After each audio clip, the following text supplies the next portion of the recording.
আমরা সবাই জানি হাতির কান অনেক বড়, কিন্তু আপনি কি জানেন হাতি শুধু কান দিয়ে নয় বরং তার পা দিয়েও শুনতে পায়? অবাক হচ্ছেন?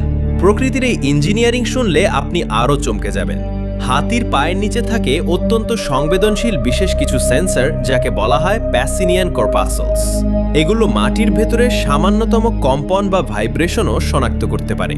হাতিরা নিজেদের মধ্যে কথা বলার জন্য এমন এক শব্দ ব্যবহার করে যা আমাদের কানে পৌঁছায় না। একে বলা হয় ইনফ্রাসাউন্ড। এই সব শব্দ মাটির ভেতর দিয়ে মাইলের পর মাইল ভ্রমণ করতে পারে।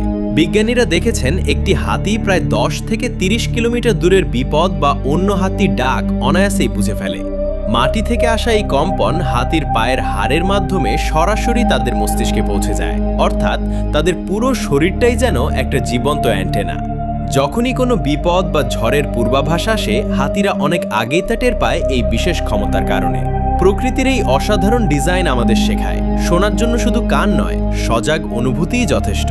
প্রকৃতির এমন আরও অবাক করা রহস্য জানতে দৃষ্টিভঙ্গির সাথেই থাকুন। ধন্যবাদ।